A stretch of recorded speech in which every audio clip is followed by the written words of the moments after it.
사랑과 자비가 많으신 살아계신 구주 아버지 하나님, 마땅히 지옥 갈 저희들을 십자가의 부활의 은혜로 죄를 사해 주시고 구원받는 은혜를 주셔서 영원한 주님의 나라에서 영생하며 안식할 수 있는 소망을 주셔서 감사드립니다.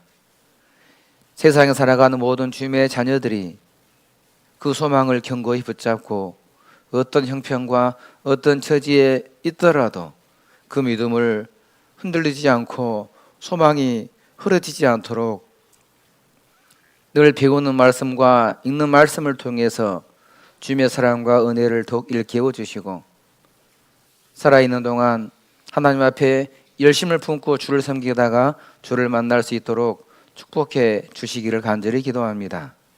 오늘 주의 날 주님을 사랑하고 천국의 소망을 품고 살아가는 또 이 세상에서 선한 일을 위해서 힘쓰고 살아가는 주님의 자녀들이 한 자리에 모였습니다. 이 시간에 주의 이름으로 모이는 모든 교회들마다 하나님께서 주님의 선하시고 기뻐하시고 온전하신 뜻이 무엇인지 들려주시고 그 말씀이 우리의 마음판에 새겨질 수 있는 귀한 시간 되게 도와주시옵소서. 한 주간 복음을 전하게 해주신 하나님께 감사를 드립니다. 기도하고 수고한 우리 모든 형제 자매님들에게 합당한 은혜를 더하여 주시고 또한 이어서 있을 구역 집회 가운데도 함께해 주셔서 주님의 놀라운 역사가 일어날 수 있도록 인도해 주시기를 간구합니다. 오늘 말씀의 시종을 전능하신 주 아버지 하나님께 부탁을 드립니다. 저희를 사랑하시는 예수님 이름으로 기도드렸습니다. 아멘. 네, 시편 성경 116편입니다. 시편 116편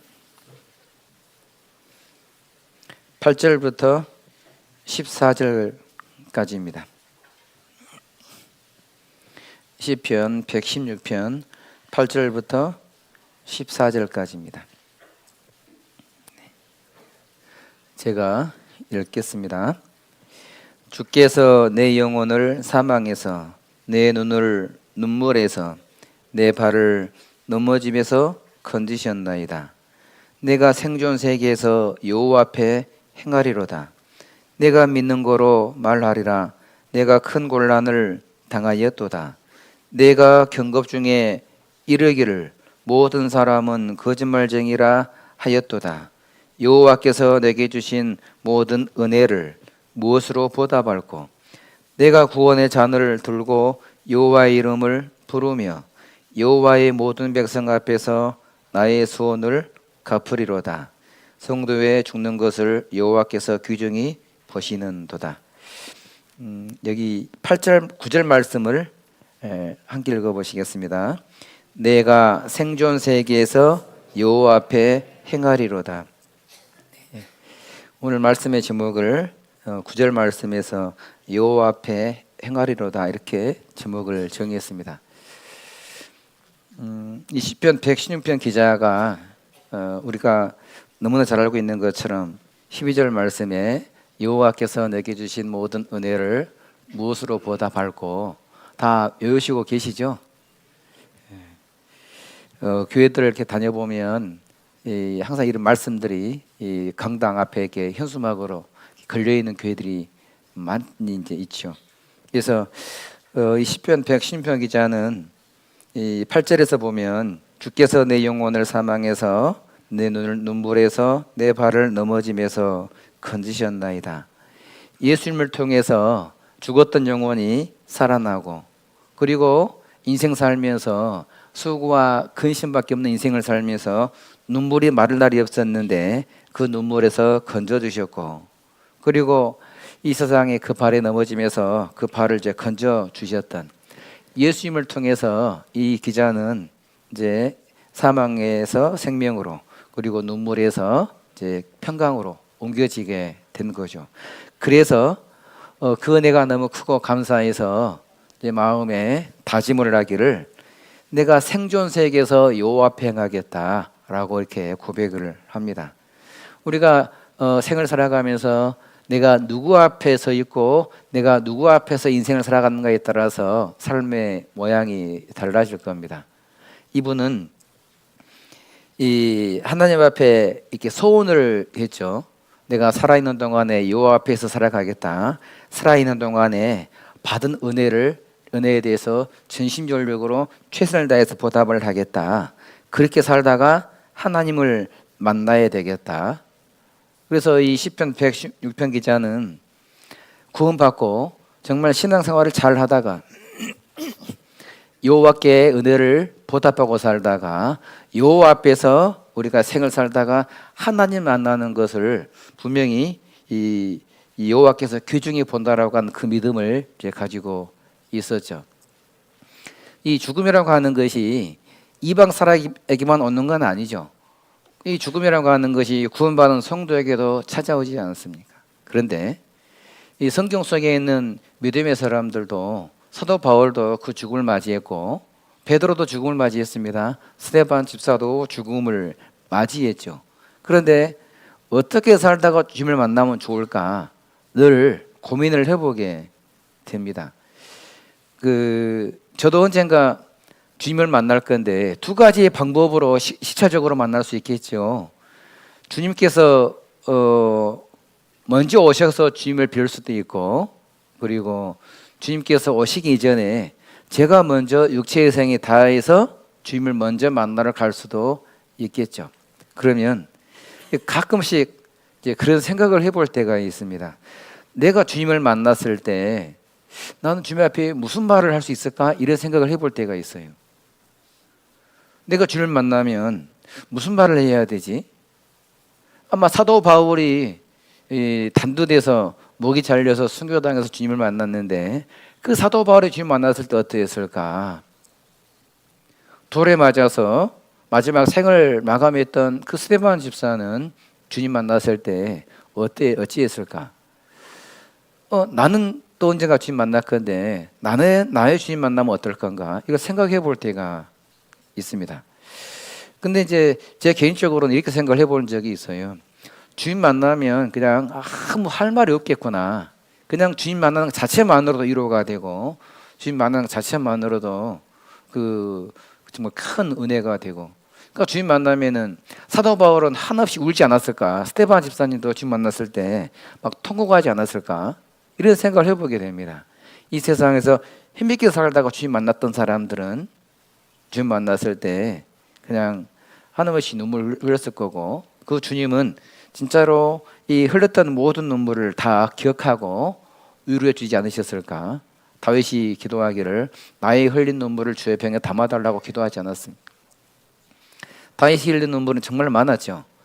얼마나 눈물을 많이 흘렸으면 바다 위에다가 배를 띄우잖아요. 그런데 이 다윗은 이 눈물에다가 침상을 띄워달라고 눈물에다가 침대를 띄울 정도로 눈물을 많이 흘렸다라고 고백합니다.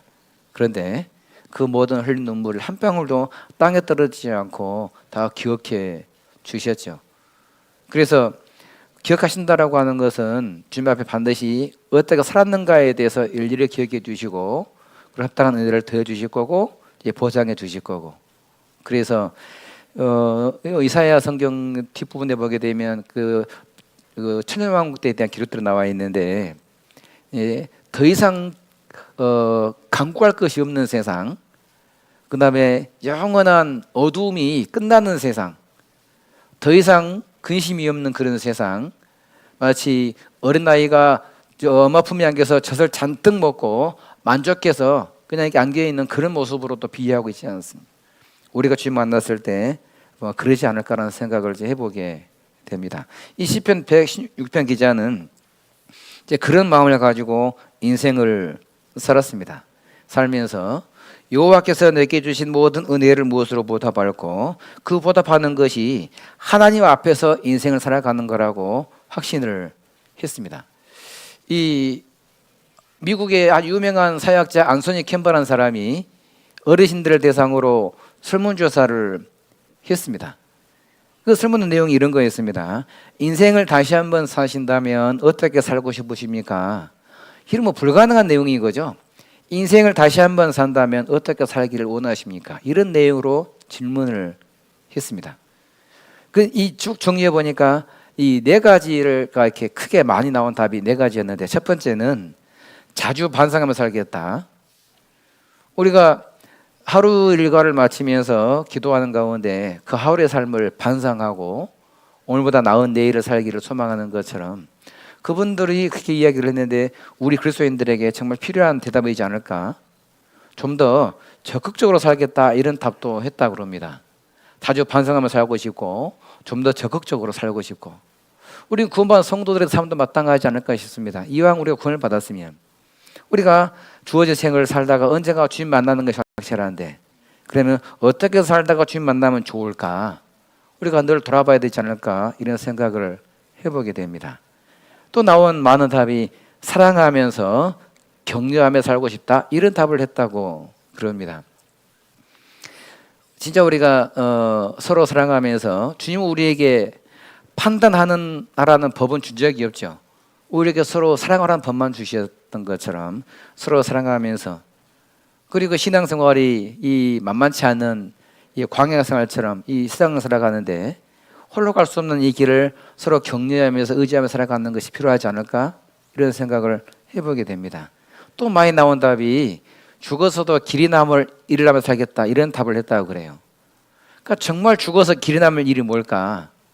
우리가 하나님 앞에 갔을 때 영원히 기억되고, 그리고 영광과 상급으로 칭찬으로 보상받을 죽어서도 길이 남을 일이 뭘까, 이렇게 생각을 늘 해보게 됩니다. 그 중에 가장 길이 남을 일이 우리가 누군가에게 복음을 전해서 그 영혼의 동반자를 삼는 것만큼 길이 남을 일 없지 않을까, 이렇게 생각을 해보게 됩니다. 자주 반성하며 살겠다, 좀 더 적극적으로 살겠다, 사랑하며 격려하며 살겠다, 죽어서도 길이 남을 일을 하며 살겠다.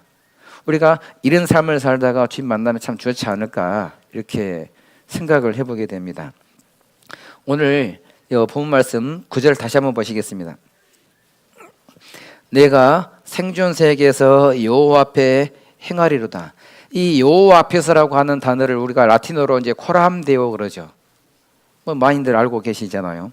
코라메란 말이 누구누구 앞에서, 그리고 데오는 데우스에서 나온 말로 하나님이라는 뜻을 가지고 있죠. 그러니까 코람데오라고 하는 말이 여호와 앞에서, 하나님 앞에서, 이런 의미를 가지고 있습니다. 반대로 말하면요, 여러분요, 여호와 앞에서란 말고 반대말이 뭐겠어요? 네, 사람 앞에서예요. 사람 앞에서, 세상 앞에서. 하나님보다 사람들을 더 의식하고, 하나님보다 사람의 눈치를 보고, 하나님보다 사람을 기쁘게 하는 삶, 이것이 사람들 앞인 걸 거예요.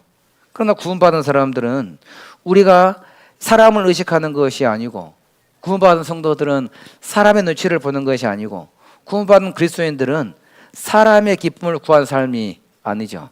하나님의 기쁨을 위해서 하나님 눈치를 보고 하나님 의식하고 살아가는 그 삶들이지 않습니까?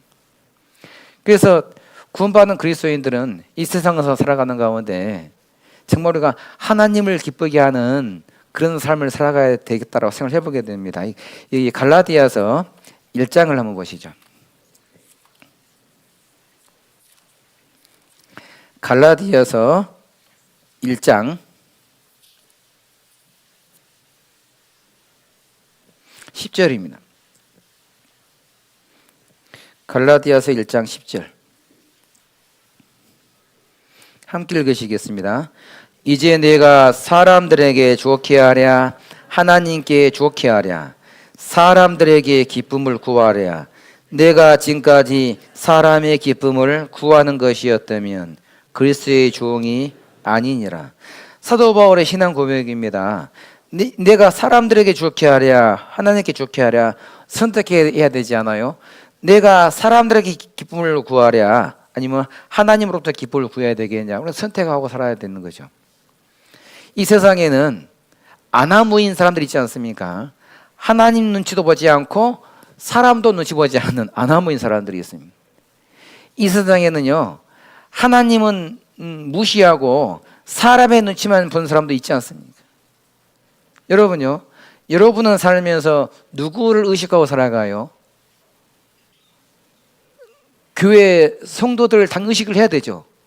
의식을 해야 하고 살아가야 되는데 우리가 전도해야 돼. 이방 사람도 의식하고 살아가야 되는데 기본적으로 그 마음의 중심에는 우리가 하나님께 좋게 하는, 하나님에게 기쁨을 구하는 그런 마음의 중심을 가지고 있어야 되지 않을까 싶습니다.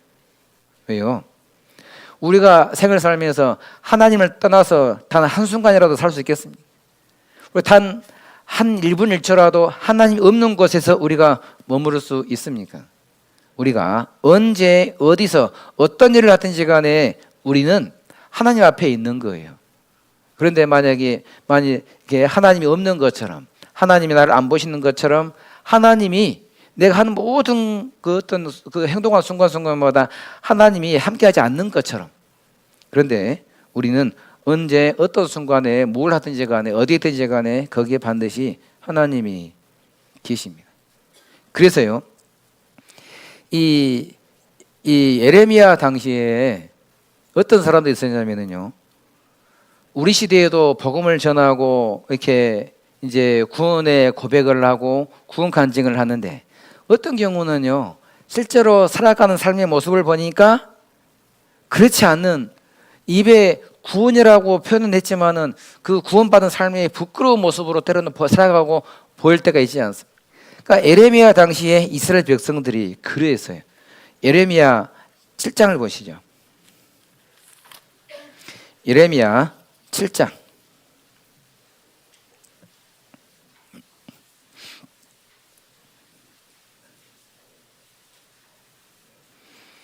예레미야 7장 8절부터 11절까지입니다. 예레미야 7장 8절입니다. 너희가 무익한 거짓말을 의뢰하는도다. 너희가 도적질하며 살인하며 간음하며 거짓 맹세하며 바알에게 분향하며 너희의 알지 못하는 다른 신들을 좇으면서 내 이름으로 일컬음을 받는 이 집에 들어와서 내 앞에 서서 말하기를 우리가 구원을 얻었나이다 하느냐. 이는 이 모든 가증한 일을 행하려 함이로다. 내 이름으로 일컬음을 받는 이 집이 너희 눈에는 도적의 굴혈로 보이느냐? 보라, 나 곧 내가 그것을 보았노라. 여호와의 말이니라. 예레미야 당시에 이스라엘 백성들의 모습에 대해서 말씀하고 있습니다. 이 사람들은 하나님을 거부하지 않아요. 이 사람들은 구원을 거부하지 않습니다. 하나님을 인정하고 구원을 받았다라고 고백하고 있죠. 그런데 그 사람들의 삶의 모습은 어떠했습니까? 여기 8절부터 나와 있죠. 너희가 무익한 거짓말을 의뢰하는도다. 너희가 도적질하며 살인하며 간음하며 거짓 맹세하며 바알에게 분향하며 너희 알지 못하는 다른 신들을 좇으면서 계속해서 죄가 진행 중에 있죠. 그러면서 내 이름으로 일컬음을 받는 이 집에 하나님의 전에 들어와서 내 앞에 서서 말하기를 우리가 구원을 얻었나이다 하느냐? 이 사람들은요, 하나님이 이 자기들의 죄를, 자기들의 삶의 모습을 모른다고 생각하고 있죠. 그러나 11절 끝부분에 나오잖아요. 내가 그것을 보았노라. 이 사람들은 자기들 삶 속에서 늘 하나님이 다 보고 계셨거든요. 그런데 하나님이 안 계신 것처럼, 하나님이 모르신 것처럼, 그러니까 이 사람들은요 이중적인 삶을 추구한 삶을 살았던 거죠. 남들 보기에는 거룩한 척, 남들 보기에는 의로운 척. 이 남들 보기에는요 이 모르지만은 숨겨진 삶 속에서는요 온갖 타락하고 부패한 모습들이 있으면서 이 하나님의 집에 들어와서 우리는 구원을 얻었습니다. 우리 시대로 말하면요 주일날 교회만 하나님이 계신 것이 아니잖아요. 일주일 내내 내 일터에서 내가 삶의 현장에서 항상 하나님 지켜보고 계시는데, 내가 교회에 들어와가지고 내가 한 주 동안 내가 잘 살았습니다 이렇게 고백한다고 해가지고 하나님이 그거 모르시겠냐? 하나님이 다 보았다 그러잖아요. 그러니까 하나님 앞에서 인생을 살면서 피할 수가 없어요. 하나님 없는 곳에 가서 살 수가 없는 거죠. 내가 하나님이 없는 세상에서 단 한순간이라도 볼 수가 없지 않습니까? 우리가 매일매일 하나님 앞에 살아가고 있는데, 이 말씀은요 우리가 하나님 앞에서 하나님을 의식하고 인생을 살아가야 될 거 아니냐, 그 말씀을 이제 하고 이제 있는 겁니다. 에녹이라는 사람은 300년간 하나님과 동행했다라고 말씀하고 있어요. 그 말은 뭐냐면, 에녹은 300년간 구원받고 살면서 하나님 앞에서 하나님을 의식하고 하나님을 기쁘게 하는 삶을 살았다라고 말씀하고 있는 거죠. 창세기 5장입니다. 창세기 5장 21절입니다.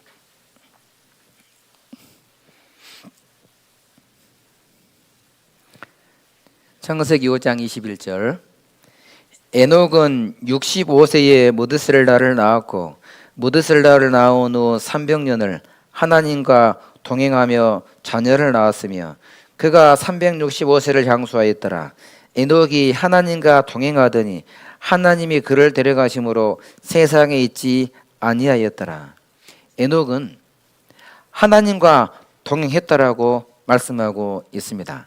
늘 그 마음의 중심에 하나님을 중심으로 하고 살았다는 거죠. 늘 그 삶 속에서 하나님 앞에서라고 하는 그 마음을 가지고 주님과 동행하면서 주님을 기쁘시게 하는 삶을 살았다라고 이야기하고 있습니다. 이 에녹의 300년과 하나님과 동행하는 삶이 우리 시대의 우리 그리스도인들의 모습이 되지 않을까라는 생각을 해보게 됩니다. 에녹은 하나님 앞에 가기 전에 무슨 증거를 받았냐면 저는 옮기우기 전에 하나님을 기쁘시게 하는 자라는 증거를 받았느니라. 하나님을 기쁘시게 하다가 인생을 살았죠. 그러니까 에녹은 300년간 하나님을 기쁘게 하는 삶을 살았던 겁니다. 요 앞에서라고 하는 것은 내 생각대로 내 삶의 방식대로 내가 살아왔던 내 스타일대로 살아갔던 것이 아니라 주님의 방식대로 주님의 스타일대로 인생을 살았다라고 이야기를 하고 이제 있는 거예요. 그런데 구약시대에 이스라엘 백성, 특히 사사시대 이스라엘 백성들은 그러하지 않았습니다. 유대인들은 하나님 중심이 아니었어요. 요 앞에서가 아니었죠. 그래서 이스라엘 백성들은 사람 앞에서 사람들의 생각이 중요했습니다. 그러니까 이 이스라엘 백성들은요, 하나님 중심이 아니라 신분주의가 아니라 이 사람들은 인간 중심, 하나님 중심이 아니라 우상 중심, 쾌락 중심이었던 거예요. 요한계시록 3장에 나온 마지막 교회 중에 나오는 이 라오디게아 교회가 그랬어요. 이 라오디게아 뜻이 사람 중심 이런 의미를 가지고 있지 않습니까? 인간 중심 이런 의미를 가지고 있는 거예요. 그러니까 라오디게아 교회는 인생을 살면서요, 하나님을 한 번도 기쁘게 하는 삶을 살아보지 않았던 거죠. 이스라엘 백성들이 그랬습니다. 하나님 중심이 아니라 사람 중심. 여러분요, 사사기 21장의 25절을 보게 되면 뭐라고 말씀하냐면 사람들이 각각 자기 소견의 어른대로 행하였더라 이렇게 되어 있습니다. 자기 소견의 어른대로. 하나님 보기에 어른대로가 아니었죠. 자기 소견의 어른대로. 하나님 앞에서가 아니라 사람 앞에서 사람의 눈치를 보고 살았던 거예요. 이스라엘 왕 가운데 그래도 정말 이 인생 가운데 전부는 아니지만은 그래도 나름대로 선하게 살아보려고 했던 그 왕 가운데 히스기야 왕이 있죠. 찾아보겠습니다. 열왕기하 20장입니다.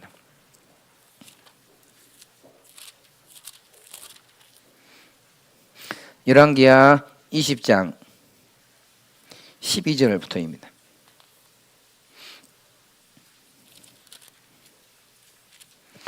히스기야가요, 병이 들어서 죽게 생겼습니다. 그랬더니 히스기야가 하나님 앞에 이 기도하면서 통곡을 해서 내가 하나님 보시기에 선하게 살았던 것을 기억해 주십시오라고 하고 살려달라고 이제 기도를 합니다. 하나님께서 15년을요 더 살게 해줘요. 그러니까 이제 바벨론 왕이 히스기야가 죽게 생겼다가 살아났다 그러니까 이제 축가사절단을 보냈습니다. 12절입니다. 20장 12절. 그때 발라단의 아들 바벨론 왕 브로닥 발라단이 히스기야가 병들었다함을 듣고 편지와 예물을 저에게 보낸지라. 히스기야가 사자의 말을 듣고 자기 보물고의 금은과 향품과 보배로운 기름과 그 군기고와 내탄고의 모든 것을 다 사자에게 보였는데 무릇 왕궁과 그 나라 안에 있는 것을 저에게 보이지 아니한 것이 없으니라. 이 히스기야가 죽게 생겼다가 살아나니까 얼마나 좋았겠어요. 그러니까 이방 나라 왕이 축하한다고 사절단을 보낸 겁니다. 편지도 보내고 예물도 보내고 얼마나 좋았겠어요. 그러니까 이 히스기야가 이 바벨론의 사절단들한테 다 보여줬습니다. 보여주지 않는 것이 하나도 없었어요. 그런데 하나님이 이 히스기야에게 묻는 겁니다. 이사야를 통해서요. 15절 보시죠. 15절 함께 읽어보시겠습니다. 이사야가 가로되 저희가 왕궁에서 무엇을 보았나이까? 히스기야가 대답하되 내 궁에 있는 것을 저희가 다 보았나니 나의 내탕구에서 하나도 보이지 아니한 것이 없나이다. 하나님께 뭐라고 물었습니까? 저희가 왕궁에서 무엇을 보았나이까? 뭘 보았나이까? 다르게 말하면 당신이 이방 사람들에게 무엇을 보여주었습니까? 라고 묻는 거예요. 그러니까 히스기야가 뭐라 그래요? 다 보았습니다. 보지 않는 것이 하나도 없습니다. 이거 왜 물어봤겠어요? 왜요? 이방 사절단 앞에서 자기 자랑하고 있는 거죠. 자기 잘난 거, 자기 영광을 자랑하고 있는 거예요. 이 모든 것이 내 영광이고, 그런데 왜 물어봤습니까? 뭘 보았습니까? 이방 사람들이 당신 앞에서 하나님을 보았습니까? 당신은 하나님을 보여주었습니까? 하나님의 은혜를, 영광을 나타냈습니까? 이거 물어보는 거예요. 그러니까 히스기야는요, 그 순간 얼떨결에 교만한 마음이 생겨가지고 순간 잊어버렸죠? 하나님 앞이라는 걸 잊어버린 거예요. 사람 앞에서라는 생각 딱 들어오게 된 겁니다. 그러니까요, 하나님 뭐라고 말씀하셨어요? 당신이 보여준 거 다 하나도 안 남기고 바벨론으로 다 옮겨질 거다라고 말씀하지 않습니다. 여러분요, 하나님 앞이란 말, 이 생각을 순간 잊어버리면 이렇게 되는 거예요. 이런 히스기야 왕도 순간 이렇게 되지 않습니까? 그러면 오늘날 우리는 어쩌겠어요? 우리도 잊어버릴 수 있지 않습니까? 내가 사람 앞에 있고 하나님 없는 곳에 내가 혼자 있는 것처럼. 그런데 단 한순간도 우리는요, 하나님 앞이라는 사실을요 잊어버리면 안 돼요. 여호와 앞에 행하리로다. 내가 생존세계에서 여호와 앞에서 행하겠다. 생존세계에서 하나님 중심으로 사는 날 동안 하나님을 기쁘게 하는 그 마음을 가지고 인생을 살겠다라고 이야기하고 있는 겁니다.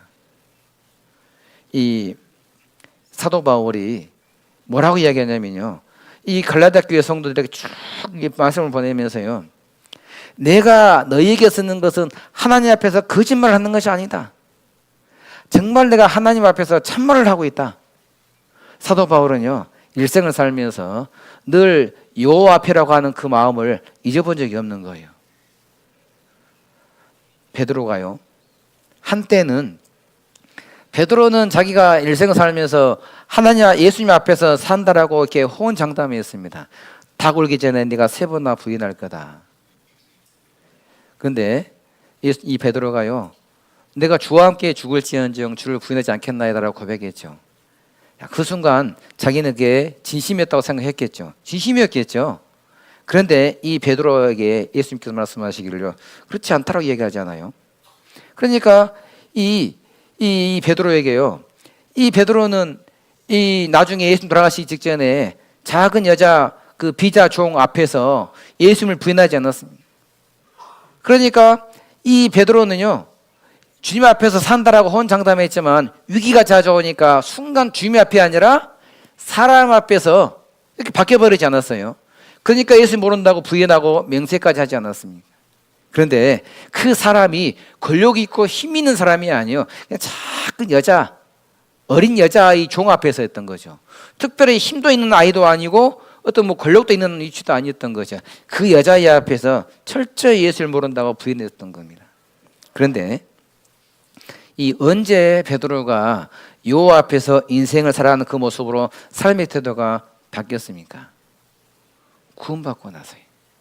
구원받고 나서 베드로에게 성령이 들어오고 나서 성령께서 주님께서 베푸신 은혜들을 일깨워 주시고 난 이후에 베드로의 인생이 바뀌었습니다. 베드로는 그 여자의 앞에서 예수 모른다 부인했는데 그 베드로가 자기를 죽으려고 했던 그 사람들 앞에서도 예수를 부인하지 않았죠. 베드로는 예수님을 전하기 위해서 인생을 살다가 십자가에 거꾸로 못 박혀서 순교를 당했다고 우리가 알고 있어요. 여러분요, 우리가 주어진 생을 살면서 우리가 어떻게 인생을 살다가 주님 만나면 정말로 좋을까? 우리가 수시로 시간마다 고민을 해봐야 되지 않을까 이렇게 생각을 해보게 돼요. 자, 전도서 5장입니다.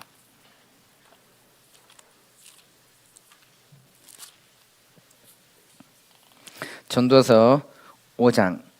여기는 5장은 딱 표시를 해놓으시면 좋겠습니다.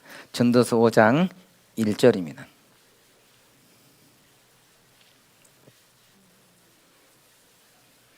전도서 5장 1절 함께 읽어보시겠습니다. 너는 하나님의 전에 들어갈 때에 내 발을 삼갈지어다. 가까이 하여 말씀을 듣는 것이 우매자의 제사 드리는 것보다 나으니 저희는 악을 행하면서도 깨닫지 못함이니라.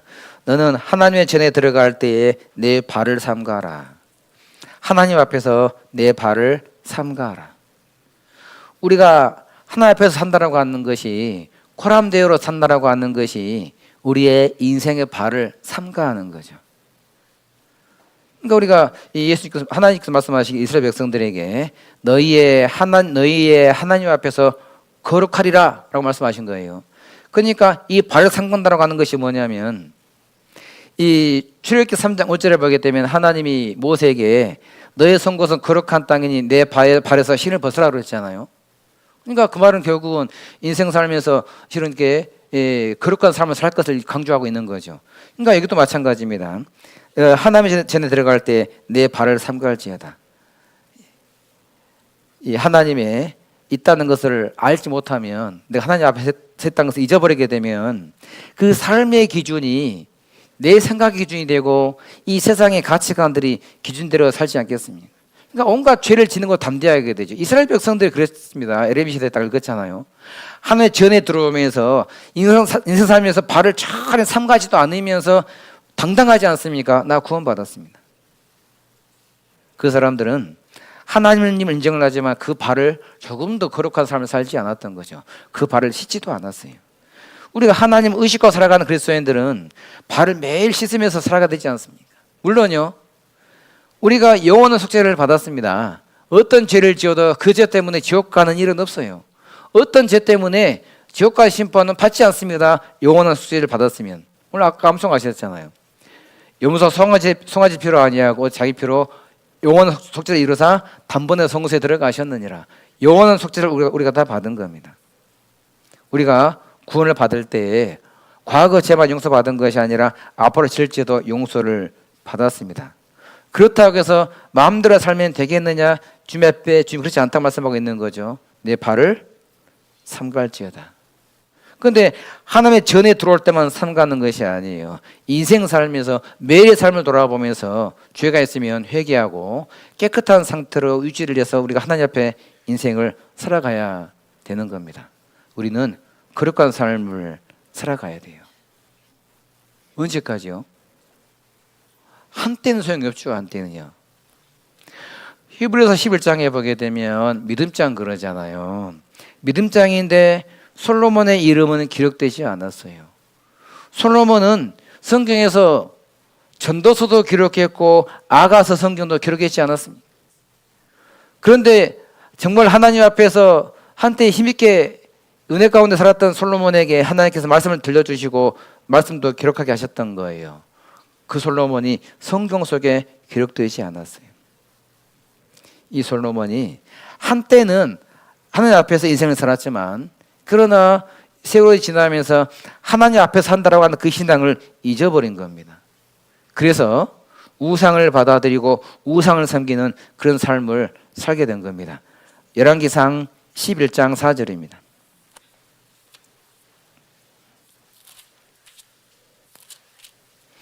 열왕기상 11장 4절.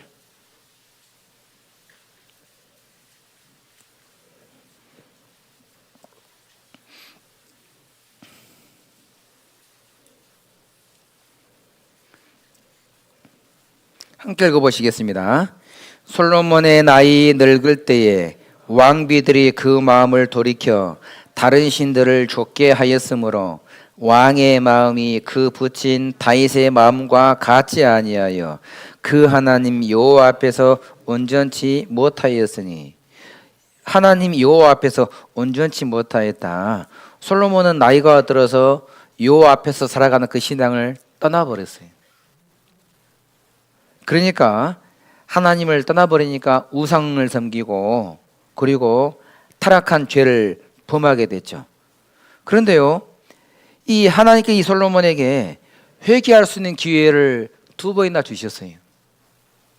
우리는 영원한 속죄를 받았지만 언제든지 간에 내 삶 속에서 죄가 들어올 수 있고 내 발이 더러워질 수 있습니다. 그럴 때 우리가 하나님 앞에 나와서 회개하고 돌이켜서 또 마음을 새롭게 하면 되는데, 이 솔로몬에게도 하나님은 기회를 주신 거예요. 9절을 보시면은요, 솔로몬이 마음을 돌이켜 이스라엘을 하나님 여호와를 떠났으므로 여호와께서 저에게 진노하시니라. 여호와께서 일찍이 2번이나 저에게 나타나시고. 이 하나님께서요, 이 솔로몬에게 2번이나 나타나셔서 회개할 기회를 주신 겁니다. 그런데 이 솔로몬은 회개하지 않았습니다. 신명기 18장 13절을 보면 너는 내 하나님 여호와 앞에서 완전하라. 우리가 실은 죄성을 가지고 있기 때문에 완전치는 않지만 우리가 그렇게 살아가려고 노력해야 되지 않아요? 그러니까 나도 모르게 죄를 지었어도 우리가 회개하고 그러한 삶이 반복되지 않기 위해서 우리는 부단한 노력들이 필요하죠.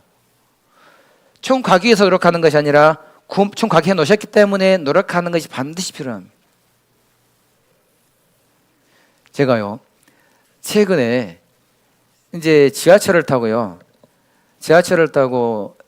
저희 남양 오남역에서 용산까지 가는데, 지하철을 타면은 이거 배려석이 있잖아요. 그러니까 어르신들 배려석이 있고 장애를 가지신 분 배려석이 있고, 특별히 이제 색깔을 구분해 가지고 핑크색으로 붙여놓은 자리가 있어요. 임산부를 위한 배려석이 있어요. 그러니까 제가 그 건너편에 앉았거든요. 제가 자세히 봤어요. 용산역까지 한 50분 걸리는데 계속 지켜본 거예요. 근데 저희가 원암역이 종점에서 이제 바로 다음 정거장이기 때문에 타면은요, 자리가 많아요, 빈자리가. 여러분요, 딱 오면 어디를 앉으면 좋을까요? 임산부 배려석하고 일반 자리하고. 일반 자리는 정상이지 않아요? 근데 참 신기한 게 보여요. 정말 신기한 게. 어떤 사람들은요, 이 빈자리가 많은데 일부러 거리 앉는 분이 있어요. 빈자리가 많아요. 근데 일부러 거리 가서 앉아요. 또 어떤 분 아주머니는, 중년 아주머니가요, 자리가 다 없어. 이제 빈자리가 없는 거예요. 근데 유일하게 빈자리가 임산부석이에요. 안 앉고 서 있더라고요. 앞에 가서 딱 서 있어요. 서 있는데 다음에 다른 분이 오더에 딱 앉아버리는 거예요. 그 자리 안에. 이 아주머니도 육신적인 마음속에서는요, 앉고 싶지 않았겠어요. 그런데 안 하고 서 있는 거예요. 짐도 들고 있으면서. 근데 누가 앉냐면요, 한 50대 초반으로 보이는 남자분이 딱 앉더라고요. 신기하잖아요. 누군가는 의식적으로 누군가를 배려해서 안 앉고 있는데 누군가는 아무 배려하지 않는 거예요.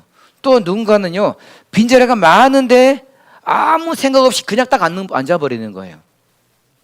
여러분요, 우리가 누군가에게 배려하고 선을 행하는 것 의식을 하고 살아가야 되지 않아요? 의식을 하고요. 그리고 노력해야 되지 않아요? 앉고 싶어도 참아야 되지 않아요? 힘이 들어도 버텨야 되지 않아요? 누군가를 배려하기 위해서. 거기가 앉아있으면은요, 임산부가 와가지고 비켜달라는 말 못하거든요. 여러분요, 우리가 하나님 앞에서 인생을 바르게 살기 위해서, 하나님 앞에서 인생을 내 발을 삼가하기 위해서 우리는 의식을 해야 되지 않아요? 내 속에는 죄성 그대로 살면은요, 절대 내 발이 그렇게 질 수가 없어요. 뭐가 옳고 그런지 말하는 것, 생각하는 것, 행동하는 것 우리는 의식을 하고 살아가야 돼요. 노력을 해야 돼요. 다윗이 그랬어요. 다윗은요, 일생 동안 정말 하나님 앞에서 바르게 살려고 노력한 사람이에요. 여기 광양에 보니까 윤동주 시인의 그 서시가 발견된 것이더라고요.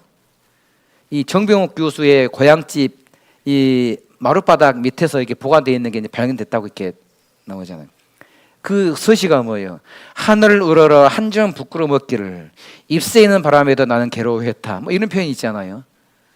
하늘을 우러러 한 점 부끄러움이 없기를. 그런 마음을 누가 가져야 돼요? 구원받은 우리여야 되지 않아요? 구원받은 나여야 되지 않습니까? 잎새에 있는 작은 바람에도 괴로워했다. 여러분요, 우리가 살면서 이 죄의 충동의 바람이 늘 불어오지 않습니까? 그런데 그리스도인들은 정말 마음이 이 양심이 예민해져야 되지 않아요? 큰 죄만이 아니라 작은 죄도, 큰 죄만이 아니라 작은 순간순간 나오는 이 거짓말 같은 죄도 우리는 예민하게 반응해야 되지 않아요? 이 이스라엘 백성들이요, 정말 그 하나님 앞에서 떠나서 인생을 살지만 다윗은 정말 어떻게든지 간에 하나님 앞에서 인생을 살아보려고 정말 고생하지 않았습니다. 하나님의 법궤가 이 다윗이 법궤를 가지고 돌아올 때 다윗이 너무너무 이렇게 좋았죠. 너무너무 기뻐해가지고 다윗이 막 춤을 췄어요. 근데 다윗의 아내 미갈이요, 얼마나 다윗을 업신여겼습니까? 근데 다윗이 뭐라 그래요? 이 여호와 앞에서 내가 한 거다. 내가 여호와 앞에서 내가 뛰놀고 있는 거다. 다윗은 여호와 앞에서 마치 어린 자식이 엄마 앞에서 막 좋아서 기뻐 뛰놀고 있는 것처럼 다윗은 인생을 살면서요, 자기 아내가 보기에, 사람들이 보기에 다윗의 채통이요, 다윗의 권위요, 이런 게 신경 썼던 것이 아니에요. 그냥 하나님 앞에서 인생을 살았기 때문에 하나님 앞에서 뛰어놀고 하나님 앞에서 이렇게 한 거라고 이야기를 하고 있는 거예요. 역대상 13장입니다.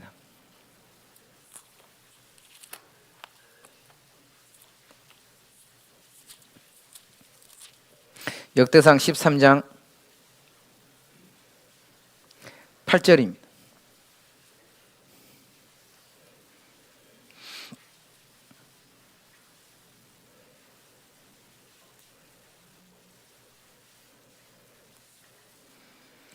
(13장 8절) 다윗과 이스라엘 온 무리는 하나님 앞에서 힘을 다하여 뛰놀며 노래하며 수금과 비파와 소고와 재금과 나팔로 주화가니라. 다윗은요, 하나님 앞에서 힘을 다해서 뛰놀고 기뻐했죠. 다윗은 일생을 살면서 정말 하나님 앞에서 인생을 살아보려고 하는 마음이 정말 강했죠.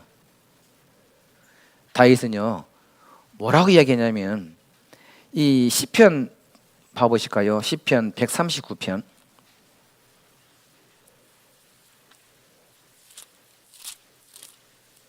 시편 139편 7절입니다.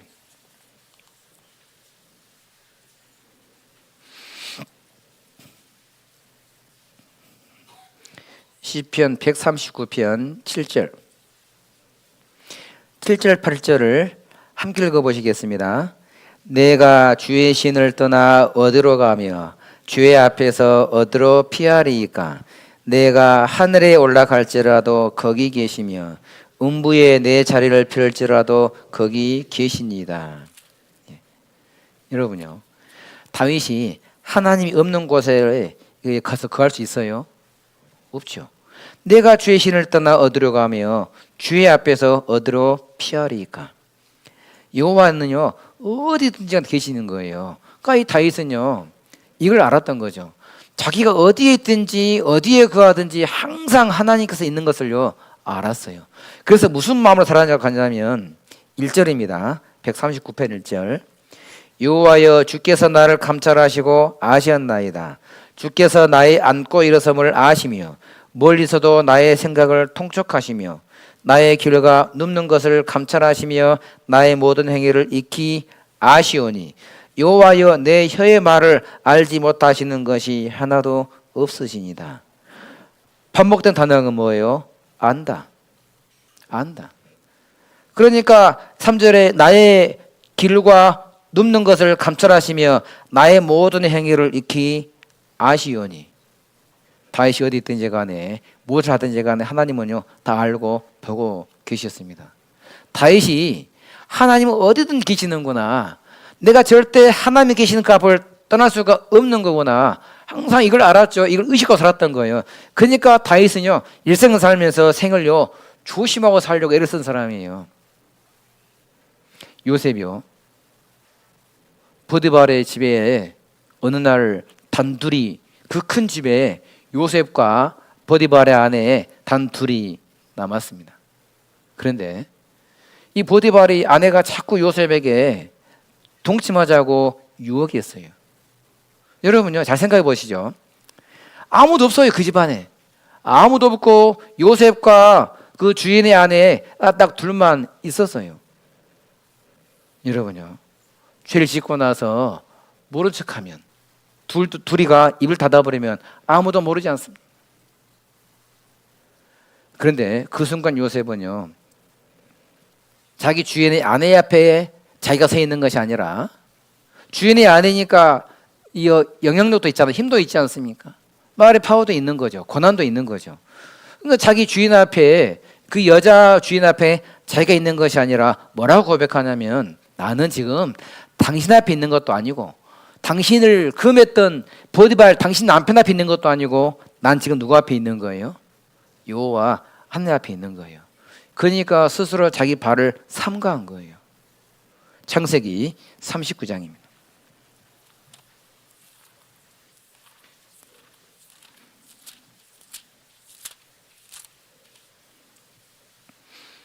창세기 39장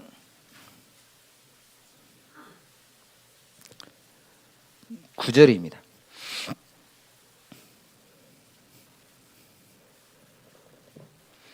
이 집에는 나보다 큰 이가 없으며 주인이 아무것도 내게 금하지 아니하였어도 금한 것은 당신뿐이니 당신은 자기 아내임이라. 함께 읽어보시죠. 그런즉 내가 어찌 이 큰 악을 행하여 하나님께 득죄하리까. 누구한테 죄를 짓는다고요? 하나님께. 근데 그 순간 하나님은 눈에 보여요, 안 보여요? 안 보이죠. 보이는 사람은 누구예요? 자기 주인의 아내만 보이는 거예요. 하나님은 안 보이지 않습니까? 그런데 그 순간 이 요셉이 뭐라고 이야기하냐면, 내가 죄를 짓는 것이 당신에게 죄를 짓는 것도 아니고, 당신 남편에게 죄를 짓는 것도 아니고, 이 모든 것을 지켜보시는 하나님께 죄를 짓는 거다. 그래서 내가 죄를 범할 수 없는 거다. 여러분요, 보통 사람 같으면, 사람을 의식한 사람이었으면 순간 죄를 지을 수 있지 않겠어요? 사람 의식한 사람이었으면요. 그러면 삼손이 나실인인데, 삼손이 머리가 밀렸다 그러잖아요. 그래서 힘을 잃어버렸죠. 삼손의 머리가 얼만큼 밀렸을까요? 얼만큼 밀렸어요? 막 삭발했을까요? 여러분요, 삼손의 머리카락을 몇 개나 밀었을까요? 이거 잘 모르시더라니까요. 7가닥이요. 7가닥. 7가닥 밀었는데 뽑아낸 거지. 7가닥 잘 밀었잖아요. 근데 힘을 잃어버린 거예요. 자, 여러분요, 7가닥 밀었어요. 표 나요? 표 안 나요? 표 안 나잖아요. 그러니까 삼손이요, 자기 힘이 여전히 있는 줄 알았던 거죠. 근데 7가닥 때문에 힘을 잃어버린 거예요. 표도 안 나요. 여러분요, 요셉이 순간 동침하고 나서 딱 입 닫아버리면요, 누가 알겠어요? 근데 하나님은요, 우리는 인간적으로 세울 수 없는 머리카락이 있지 않습니까? 우리가 매일매일 머리카락이 빠지고 또 새로 나오고 그러죠. 하루에 몇 가닥이 빠질까요? 우리 머리카락이요. 뭐 셀 수도 없잖아요. 막 빠져요. 새로 막 나오고. 표도 안 나는 거예요. 근데 하나님은요, 그거 아신다니까요. 삼손이 지금 누구 앞에서 인생을 살아가는지, 여호와 앞이냐, 자기가 좋아하는 세상의 여인들 앞이냐, 하나님은요, 이거 알았어요. 요셉은요, 자기가 주인의 아내 앞에 있는 것이 아니라 하나님 앞에 있음을요, 늘 의식하고 살았죠. 그렇기 때문에 내가 어찌 이 큰 악을 행하여 하나님께 득죄하리까 라고 고백했던 거예요. 요셉의 마음속에는요, 항상 뭐가 있었냐면, 눈에 보이지 않는 CCTV가 늘 있음을요, 이 요셉은요, 알고 있었던 거죠. 이걸 의식하고 살았던 거예요. 여러분요, CCTV가 늘 나를 쳐다보고 있으면요, 그 앞에서 함부로 살 수 있겠어요? 누가 할 수 있겠어요? 그렇게 못 살죠. 여러분요, 아브라함도 마찬가지예요. 하나님이 아브라함에게 너는 내 앞에서 완전하라고 명하셨는데, 아브라함은요, 그 하나님 명령을요, 정말 남은 일생 동안 하나님 앞에서 정말로 완전하게 행하려고 정말 노력했어요. 창세기 17장입니다. 창세기 성경 17장 1절입니다.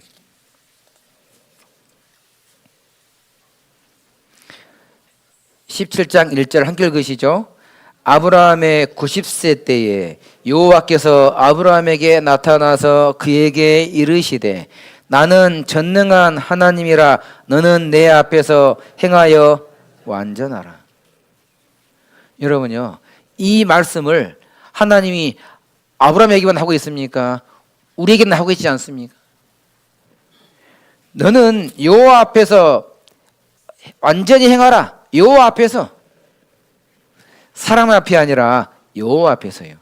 이걸 쉬운 표현으로 너는 언제나 내 앞에서 살아가도록 하여라. 내 앞에서 내가 항상 너를 바라보겠다고 생각하며 살아가도록 해라. 항상 하나님 널 지켜보겠다는 그 마음을 가지고 인생을 살으라고. 실은 우리가 이런 마음을 가져야 되지 않아요? 우리가 이러한 삶을 살아가야 되지 않습니까? 요한계시록 3장 1절에 보면 사대교회가 나오는데, 이 사대교회에서 하나님 뭐라고 말씀하시냐면요, 내 하나님 앞에서 내 행위에 온전한 것을 찾지 못하였노니, 사대교회는요 하나님 앞에서 온전한 것이 하나도 없었어요. 요한계시록 3장입니다. 요한계시록 3장 1절입니다.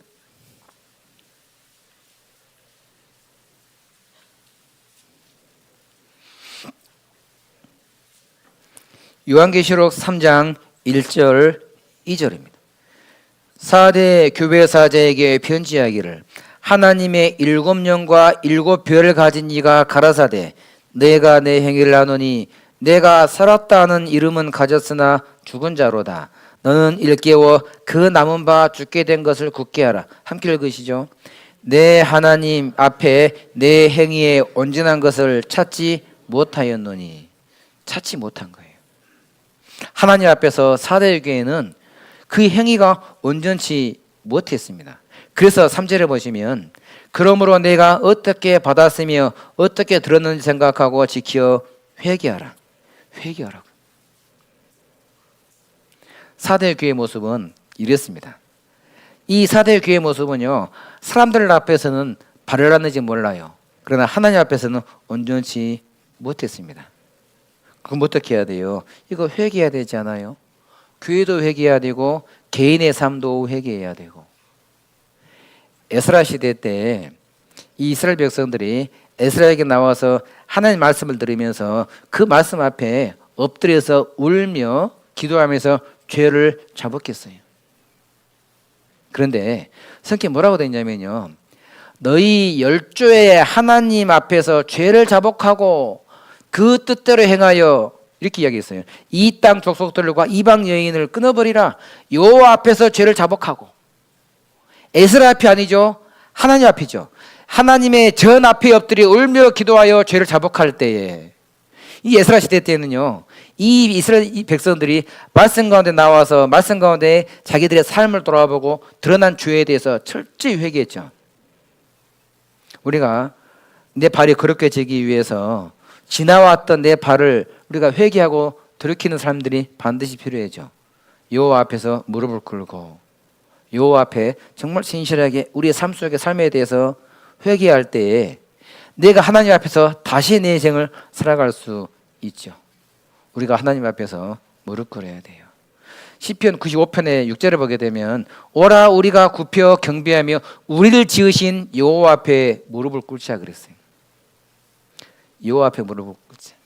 그래야 내 발이 더러워진 내 발을 또 다시 삼가해서 바르게 우리 인생을 살아갈 수 있지 않겠냐, 그 말입니다. 우리는 말로 늘 반복적으로 이야기하기를 마지막 시대라고 이야기합니다.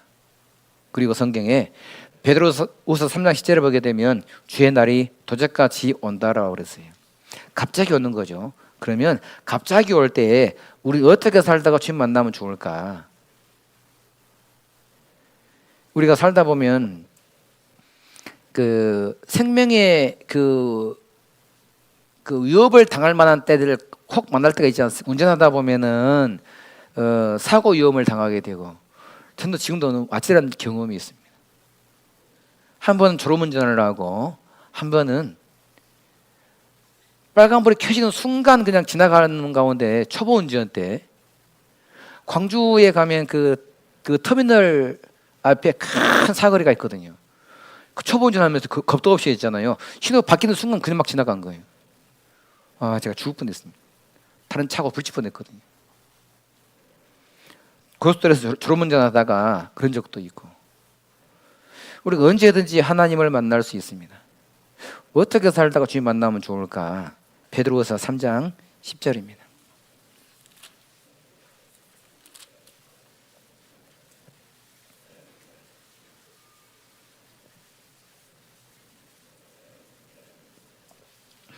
베드로후서 3장 10절.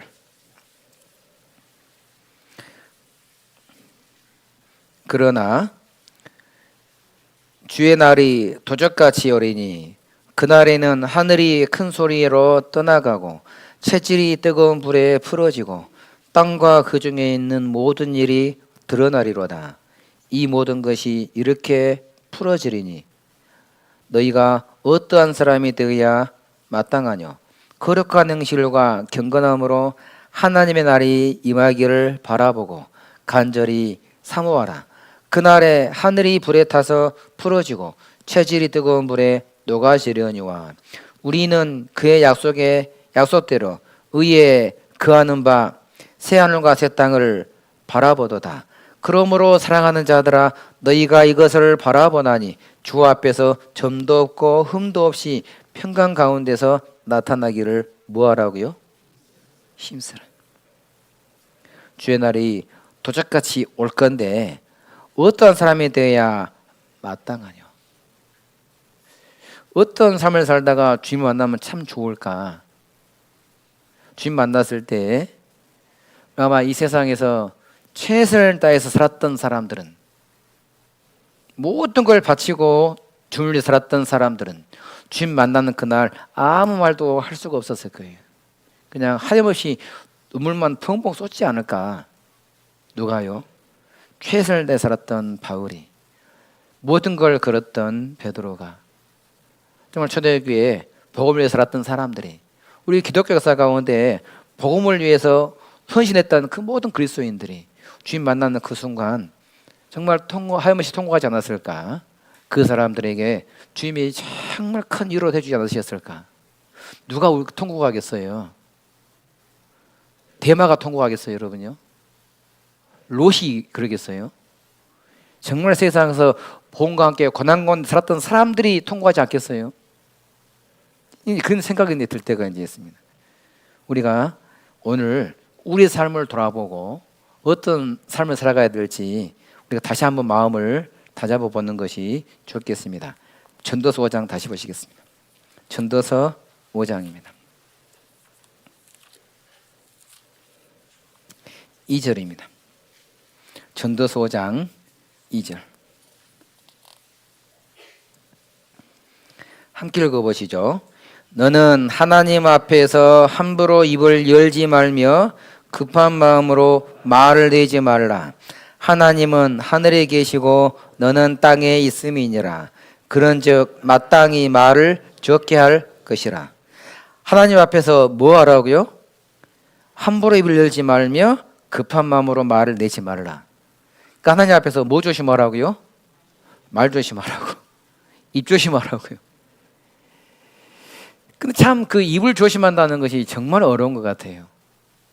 정말 조심한다고 하는데 누군가는 오해하고 서운해하고 막 그럴 때가 이제 있어요. 정말 신기하죠. 내 마음은 전혀 그런 의도가 아닌데 누군가는 전혀 다른 방향으로 받아들이는 경우도 있고, 또 내가 조심하지 않아서 함부로 입을 열 때도 있고, 조심한다고 하는데 불구하고 누군가는 오해하는 경우도 있고, 분명히 그럴 때가 이제 있는 거죠. 자, 우리가 나도 모르게 하나님 앞에서 말을 하지 않을 때가 있는 거죠. 하나님 앞에서 말을 함부로 입을 때도 있는 거죠. 그러니까 내가 하나님 앞에 있다 그런다면은요, 내가 말을 함부로 할 수 있겠어요? 여러분요, 하나님이 옆에 딱 서 계셔요. 내 눈에 보이게 서 계시는 거죠. 그러면 그 하나님 앞에서 함부로 말할 수 있어요, 여러분? 이게 불가능하잖아요. 함부로 뭐 판단할 수 있어요? 이게 불가능하지 않습니까? 그러니까 우리는 하나님 옆에 계시면은요, 정말 말 조심할 거고, 부정적인 말은 하지 않을 거고, 불신의 말도 하지 않을 거고, 불평의 말도 하지 않을 거고, 불만의 말도 하지 않을 거거든요. 그리고 부정적인 말도 하지 않을 거예요. 내 옆에서 하나님이 듣고 계시고 보고 계신 걸 내가 인식한다면은요, 성경에요, 사람이 무슨 말을 하든지 간에 하나님은요 다 들으세요. 믿음의 말도 들으시고 불신의 말도 들으시고. 우리가 최근에 수요 말씀에서 말라기 성경 3장을 우리가 배우지 않았습니까? 다 들으신다고 하나님이요. 신명기 5장 펴보시죠. 신명기 5장입니다.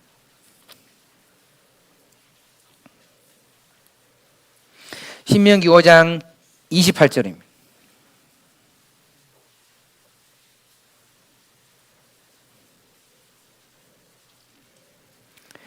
신명기 5장 28절. 여호와께서 너희가 내게 말할 때에 너희의 말하는 소리를 들으신지라. 여호와께서 내게 이르시되 이 백성이 내게 말하는 그 말소리를 내가 들은즉 그 말이 다 옳도다. 그러니까 하나님께서 사람들이 하는 말을 들었어요, 안 들었어요? 들었어요. 들었어. 너희가 말이 옳다. 내가 다 들었다. 그러니까 하나님이 옳은 말을 듣고 계시고 옳다라고 인정해 주시죠. 근데 옳은 말만 들은 것이 아니에요. 민수기 11장입니다. 앞으로 넘기셔가지고 민수기 11장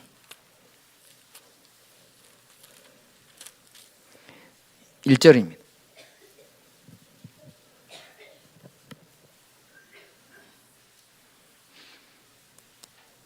민수기 11장 1절 함께 읽으시죠. 백성이 여호와의 들으시기에 악한 말로 원망하며 여호와께서 들으시고 진노하사 여호와의 불로 그들 중에 불어서 진 끝을 사르게 하시매.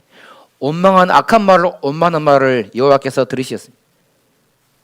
옳은 말도 들으시고 인정해 주시고 악한 말도 들으시고 하나님이 진노하시죠. 원망하고 불평하는 말을 하나님이 반드시 들으시는 겁니다. 그리고 거기에 맞게 반드시 하나님이 심판해 주시는 거예요.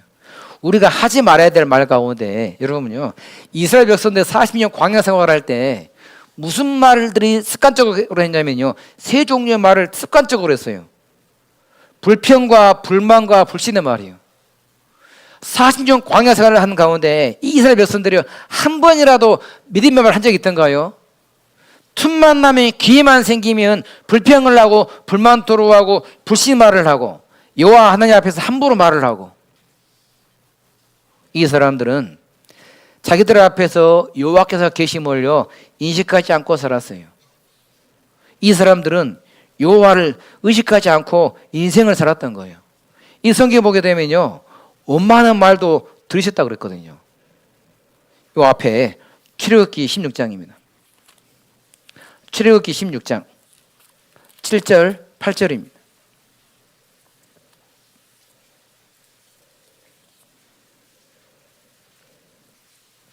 출애굽기 16장 7절 8절.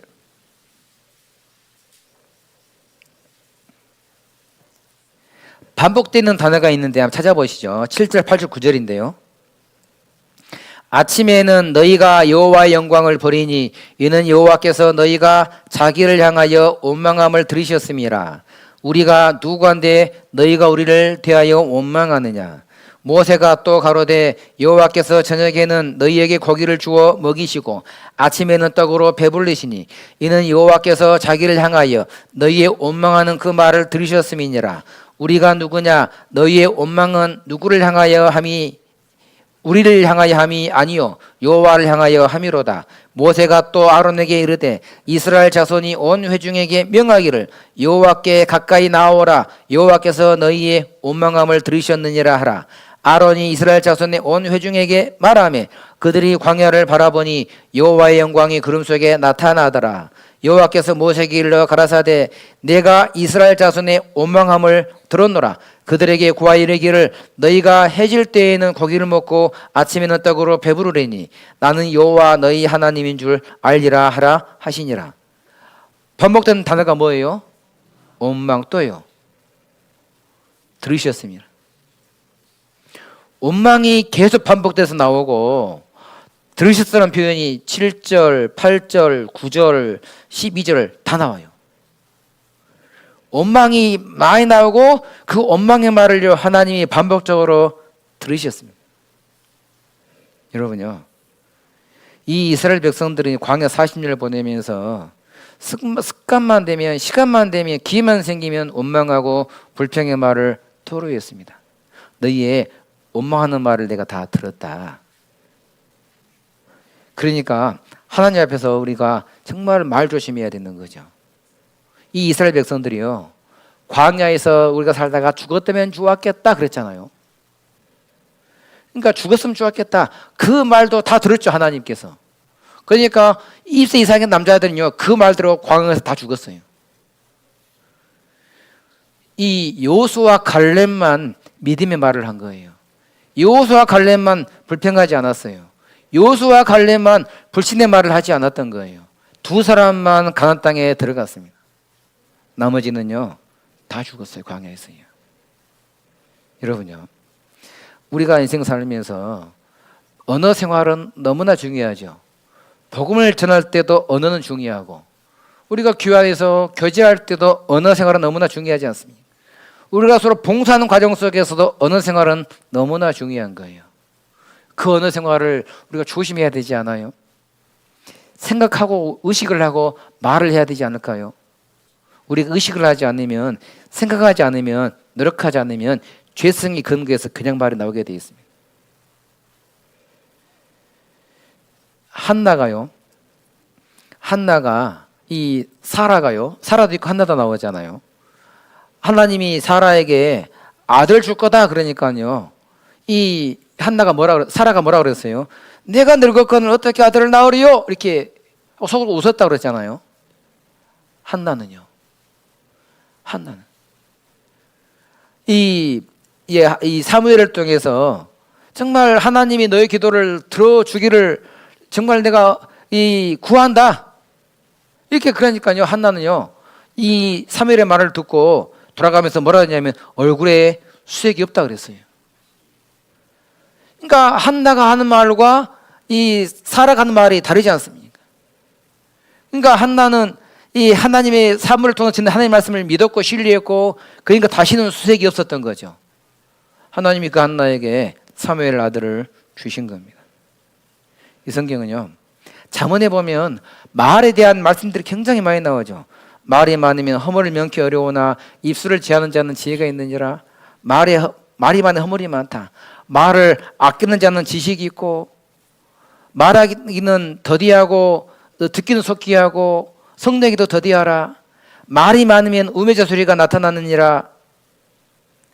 그러니까요 이 잠언에 이 말에 대한 것들이 굉장히 많이 나오지 않습니까? 야고보 성경도 많이 나오고요.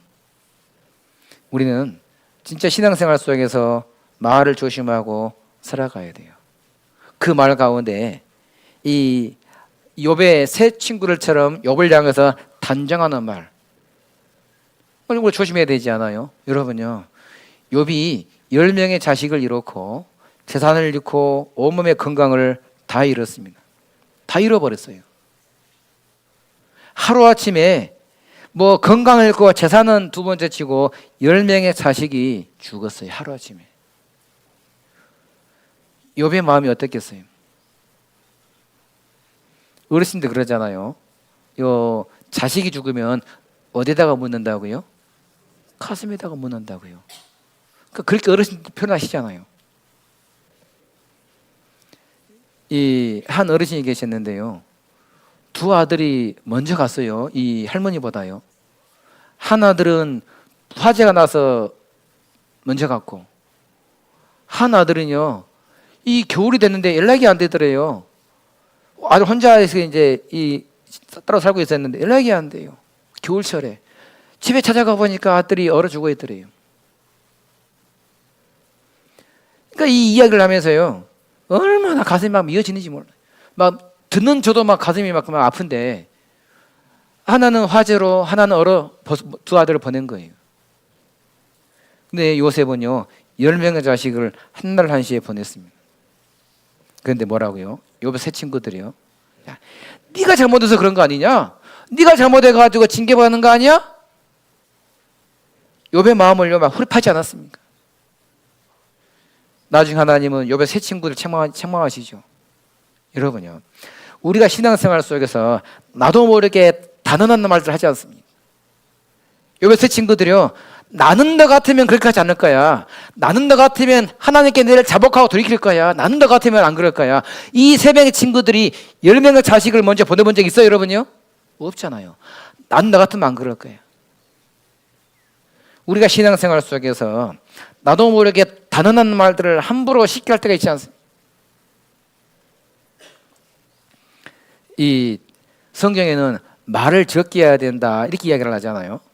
듣긴 좋게 하고 말하는 건 더디하고. 그런데요, 여러분요, 우리가 언어 이야기할 때마다 사람들이요, 앞으로 내가 언어를 다듬게요, 내가 입을 다물게요 이렇게 할 때가 있거든요. 저도 제 자매한테 아이고 내가 입을 그냥 꼬맸으면 좋겠다 그럴 때가 있어요. 그러니까 그냥 나도 모르게 집에서 습관적으로 그냥 하는 말들 때문에 때로는 제 자매도 상처를 받고 아이들에게도 마음 상할 때가 있고, 그러니까요 이제 저도 모르게 그냥 할 때가 있는 거죠. 그런데요, 우리가 언어에 대해서 조심하자라고 하는 것이 말을 하지 말자는 건가요? 그거 아니에요. 중세에 한 수도원에서 언어 훈련을 하는 곳이 있었거든요. 언어 훈련을 하는 것이 아주 굉장히 엄격한 언어 훈련을요 무려 3년 동안을 해요. 한 청년이 언어 훈련을 받고 싶어서 자원해가지고 이 수도원에 들어갔습니다. 근데 이 규칙이 이런 거예요. 3년 동안 말을 하지 말아야 돼요. 일단 조건이 있어요.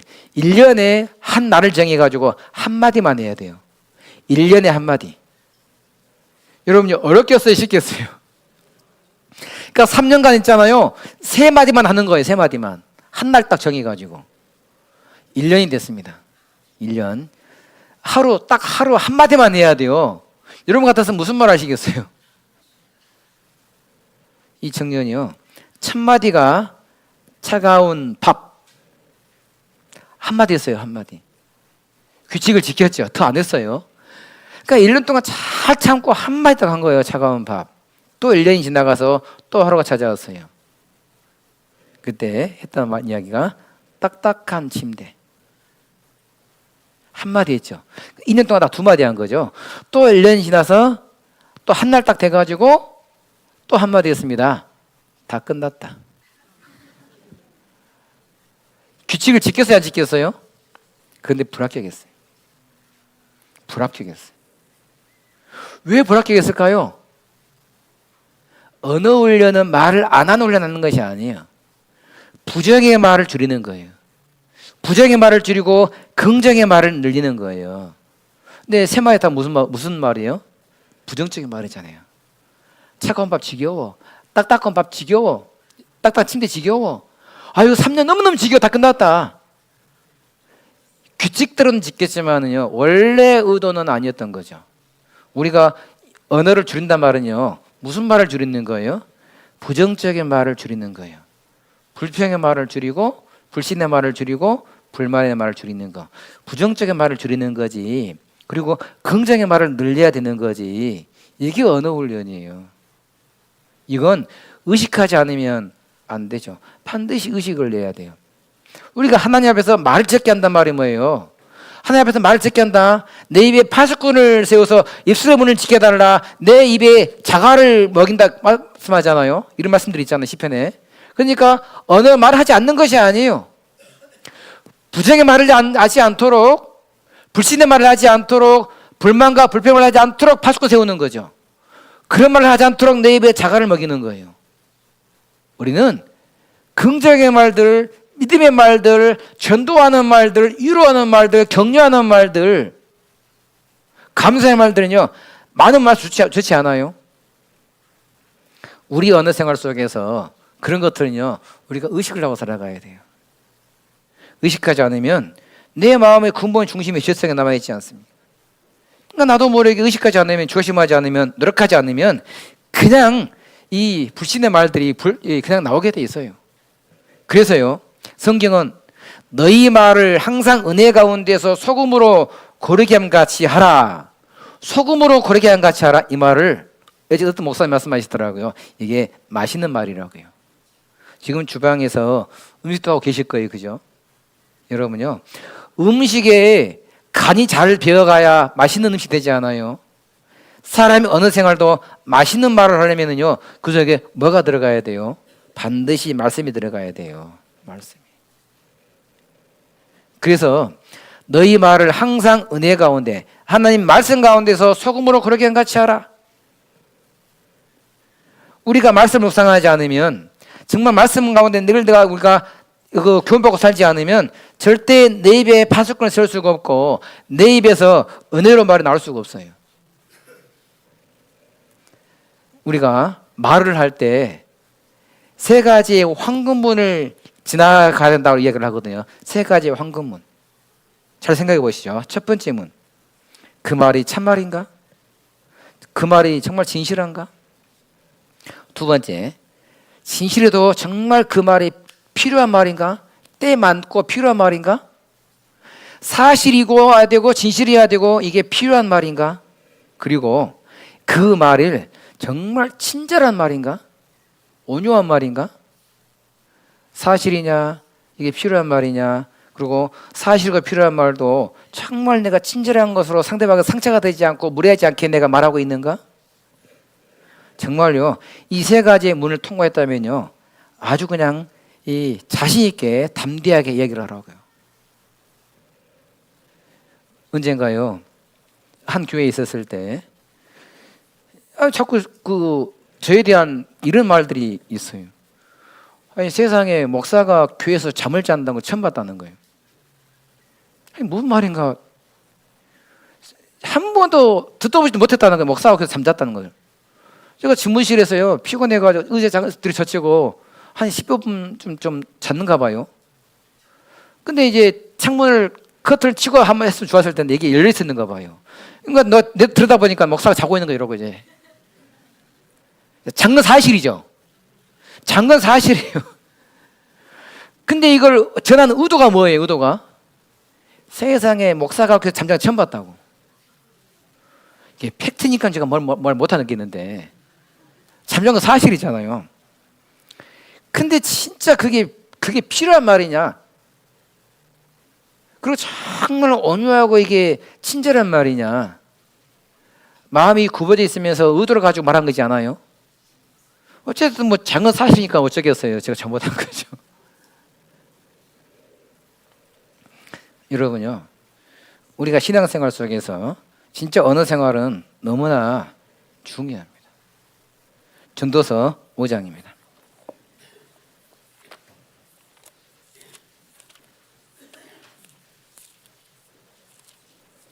전도서 5장 4절입니다. 전도서 5장 4절. 내가 하나님께 서원하였거든 갚기를 더디게 말라. 하나님은 우매자를 기뻐하지 아니하시나니 서원한 것을 갚으라. 서원하고 갚지 아니하는 것보다 서원하지 아니하는 것이 나으니. 서원했으면 뭐라고요? 서원을 갚으라고. 6절도 보시죠. 내 입으로 내 육체를 범죄케 말라. 사자 앞에서 내가 서원한 것이 실수라고 말하지 말라. 어찌 하나님으로 내 말소리를 진노하사 내 손으로 한 것을 멸시하게 하랴. 내가 서원한 것을 실수라고 하지 말라. 서원했으면 반드시 지키라. 우리가 하나님 앞에서 서원했으면 지켜야 되지 않겠어요? 4절에 내가 하나님께 서원하였거든 갚기를 더디게 말라. 여러분요, 한 해가 시작되면 우리가 하나님 앞에서 여러 가지의 소원을 합니다. 뭐 전도에 대한 소원도 하고, 말씀 읽기에 대한 소원도 하고, 그리고 뭐 봉사에 대한 소원도 하고, 내가 기도하는 시간을 어떻게 해야 되나 이런 소원도 하고. 여러분요, 올해 시작할 때 그 하셨던 소원들 다 기억하기 위해서요, 다 잊어버렸어요. 와서 참 좋은 걸 봤어요.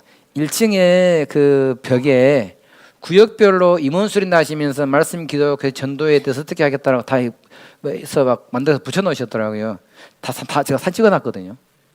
저희 교회 가서 한번 해보려고요. 여러분요, 거기 구역의 방향들이시죠, 그거 기억하고 계세요? 잊어버렸어요. 그거 서운하신 거죠. 서운하신 거. 올해 내가 말씀을 몇 독 읽겠다라고 소원하신 게 있지 않습니까? 올해 내가 기도 생활 어떻게 해야 되겠다 소원한 거 있지 않습니까? 우리가 그 소원을 했는데 나도 모르게 잊어버려요. 올해 그 연초가 되면은 한 해의 그 표대 말씀도 딱 정할 경우가 있지 않습니까? 근데 그 표대 말씀들을 잊어버려요. 제가 지어낸 말 아니죠? 잊어버릴 때가 있어요. 이제 목삼 통해서 제가 이제 전해 들었는데 매일마다 여러분 그 묵상한 말씀을 카톡에 올리시잖아요. 너무 좋은 것 같아요. 그날 읽었던 말씀과 묵상한 말씀을 올리고 또 개인적으로 정해놓고 읽거나 말씀도 읽었다고 올리시고 너무 좋은 것 같아요. 근데 저희 교회도 이제 합니다 이제. 그런데 제가 한 모임 가서 물어봤어요. 아침에 일찍 일어나서 올리는 경우도 있고 어제 하루 동안에 묵상 말씀 올리기도 하고 하는데 여러분요, 아침에 올렸던 말씀을 저녁 때가 되니까 기억하고 있던가요? 잊어버릴 때가 있던가요? 없던가요? 잊어버릴 때가 있어요.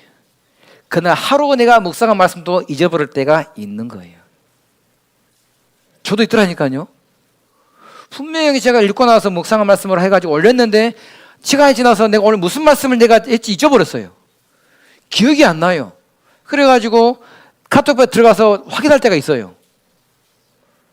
근데 그럴 때도 있는데 우리가 연초에 내가 했던 내 표대 말씀들, 연초에 내가 정했던 하나님 앞에 내가 소원했던 것들, 우리가 그런 것들을 잊어버릴 때가 있습니다. 시편 61편 8절에 보게 되면요, 매일 나의 소원을 행하리이다. 매일매일. 이 다윗은요, 매일매일 하나님께 소원했던 것들을 잊어버리지 않았어요. 매일 내가 소원을 행하겠다. 이 성경 읽기 목표, 또 전도의 목표, 기도에 대한 목표, 이런 것들을 우리가 기억하고 어떻게든지 하나님 앞에 내 소원을 내가 갚기를 더디하지 말라 그랬죠. 4절 보시죠. 5장 4절, 전도서 5장 4절입니다. 함께 읽어보시죠. 내가 하나님께 소원하였거든 갚기를 더디게 말라. 하나님은 우매자를 기뻐하지 아니하시나니 소원한 것을 갚으라. 소원한 것을 갚으라고요. 우리가 때로 뭐 헌금에 대한 소원도 하지 않습니까? 이런 것들 우리가 기억하고 우리 하나님 앞에 매일매일 이렇게 갚아 나가면 좋겠습니다. 그래서 올해 벌써 이제 5월 달이 이렇게 지나가고 있잖아요. 곧 벌써 이제 6월 달이면 올해 이제 벌써 절반이 흘러갑니다. 내가 절반 동안 살아오면서 내가 하나님 앞에서 어떻게 내 인생을 살아왔는지 돌아보고 우리가 얼마나 내가 거룩하게 살았는지, 그리고 얼마나 내가 언어 생활에서 조심했는지, 내가 얼마나 소원한 걸 기억하고 내가 갚으려고 힘을 썼는지 다시 한번 돌아보고 또 새로 정해보셨으면 좋겠습니다. 기도하시겠습니다. 고마우신 구주 아버지 하나님 감사드립니다. 지옥 영원한 심판에서 건져주시고 영원한 구원의 은혜를 주셔서 감사드립니다. 이제 우리가 남은 육체의 생을 살아감에 있어서 주 앞에서 매 순간순간을 살아갈 수 있도록 하나님을 기쁘시게 하는, 하나님을 영광되게 하는, 우리 하나님의 은혜와 사랑을 만방에 전하는 그런 삶을 살아갈 수 있도록 도와주시옵소서. 교회가 계획하고 있는 그 모든 것 가운데 주님께서 함께해 주시고, 혹 우리 가운데 마음이 아파서 정말 힘들어하는 형제자매들이 있으면 돌아보게 해주시고, 특별히 주님께서 그 아픈 마음들을, 슬픈 마음들을 위로해 주시기를 간구합니다. 몸에 병이 있어서 또 고통 가운데 있는 형제자매님들에게도 그 병 가운데서 일어설 수 있도록, 치유받을 수 있도록 하나님 도와주시고, 그러함에도 불구하고 하나님 앞에서 힘있게 살아갈 수 있도록 은혜 베풀어 주시옵소서. 저희를 사랑하시고 구원하신 예수님 이름으로 기도드렸습니다. 아멘. 은혜 찬송